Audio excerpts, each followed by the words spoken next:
biizinasii waliin hanguddataa jamaati. Tarkaanfii olaantummaa seeraa kabachiisuu naannoo Tigraayitti adeemsifameen dhaabbilee oomishaa miidhaan irra qaqqabe gara hojiitti galchuuf hojjetamaa jiraachuu ministeerri daldalaa fi industirii beeksise.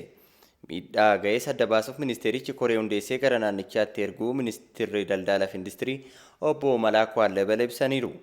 Miidhaan naannoo Tigraayitti qaqqabe kan naannoo Tigraay qofaa osoo hin taane miidhaa biyyattiiti kan jedhan obbo Malaakuun kanaaf dhaabbilee kunniin gara hojiitti deebisuuf sochii bulchiinsi mootummaa naannoo Tigraay haaraan taasisaa jiruu fi ministeerichi taasisuun dabalata qaamoleen dhimmi ilaallatu ga'ee isaanii bahuu qabu jedhan.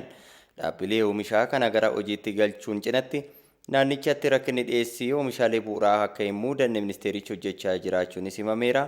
Gabaasichi kan tajaajila oduu Itoophiyaati.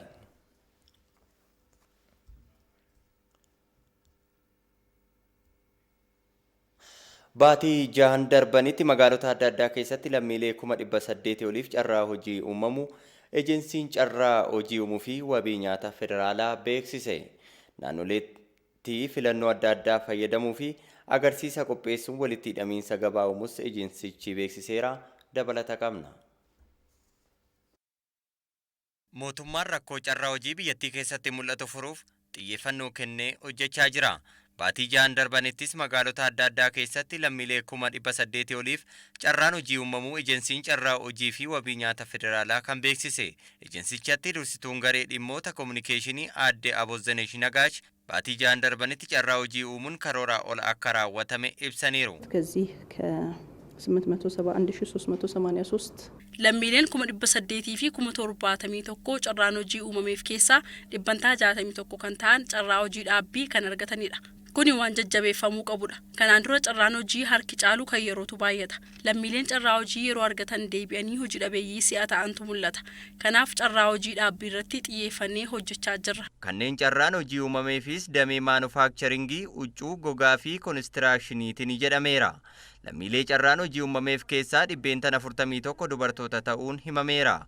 Sheediiwwan ijaarsi isaanii xumuraman 1,100 fi 800 ol fayyadamtootaaf dabarfamuu aadde Abozzanesh ibsaniiru. ወደ 2222 ሼዶችን ለ12000 karoorri keenya sheediiwwan 2222 enterpiraayizota 12038f dabarsuuf turre. Sheediiwwan 1854 dabarsineerra.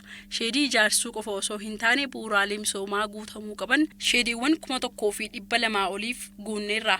Bara baajataatti deeggarsa carraa hojii uumuuf taasifamu qusannaarraa mallaqni walitti qabame birrii biiliyoona 5.8 liqaan akka kenname ibsaniiru. Naannoleetti agarsiisni qophaa'u walitti hidhamiinsi gabaa kan uumame ta'us aadde Abozzanesh kan ibsan. በግማሽ ዓመቱ እንግዲህ ወደ 145350 ኢንተርፕራይዞችን ወለካ በርባጀታቲ ኢንተርፕራይዞታ 100 fi 45 oliif walitti hidhamiinsa gabaa birrii biiliyoona 9.1 uumuuf karoorsinee walitti hidhamiinsi gabaa birrii biiliyoona 9.1 uumameera. Dhaabbilee garaagaraa waliin walitti hidhamiinsa gabaa uumneerraa fi naannoleetti agarsiisaa fi baazaariis qopheessineerra. Oomishaaleen enterpiraayizotaa yeroodhaa gara yerootti fooyya'insa agarsiisaa akka jiruu fi hawaasni ammoo oomishaalee biyya keessaa aadaa fayyadamuu cimsuu qaba jedhameera. Odeeffannoo biizinasii maddeen alaatirraa argannetti wayita dabarru alergiin Kooriyaa Kibbaa baatii amajiitti doolaara biiliyoona 48 akka ga'e ibsame. Daballii galii kanaafis konkolaattotnii fi oomishaaleen elektirooniksii baay'inaan biyyoota alaatti ergamuudha jedhameera. Gabaasa Ariiraan Gineus akka taanutti senitti himna. Alergiin Kooriyaa Kibbaa baatii amajjiitti dhibbeentaa 10 dabaluu ministeerri daldalaa, industirii fi anniisaa biyyattii beeksiseera. Meeshaalee elektirooniksii fi konkolaattota alatti erguun alergiin biyyattii akka dabaluuf oomishaalee ga'ee olaanaa bahaa jiranidha jedhameera. Baatii amajjii kanatti alergii irraa tilmaaman doolaara Ameerikaa biiliyoona 48 ol akka argatte ibsameera. Baatii dhumaa bara 2020tti alergiin biyyattii dhibbeentaa 12 guddatee ture jedhameera. Naaseeyung Sink ministeera itti aanaa ministeera daldalaa fi investimentiiti. Sababoota alergiin biyyattii akka guddatu taasisan keessaa tajaajilli geejjiba galaanaa Oomishaalee IT fi semiconductors biyya alaatii baasuudhaan alergiin konkolaataas dabaleera. Namoonni hedduun sodaa weerara vaayirasii kooroonaan konkolaataa uummataan imaluurra konkolaataa manaa bituun itti fayyadamaa jiru. Kuni ammoo gurgurtaan konkolaataa akka dabalu taasiseera. Baatii kanatti alergiin bilbiloota harkaa 58% guddachuun ibsameera. Meeshaalee qorannoo vaayirasii kooroonaaf gargaaran baay'inaan oomishaalee biyyoota birootti ergaman yoo ta'u, 66% baatii amajjii akka dabale himameera. Sababa COVID-19 fedhiin oomishaalee IT dabalaa waan jiruuf dinagdeen Kooriyaa Kibbaa akka dandamatu taasisaa jira kan jedhan ammoo ogeessa dinagdee Kim Song Yuungidha.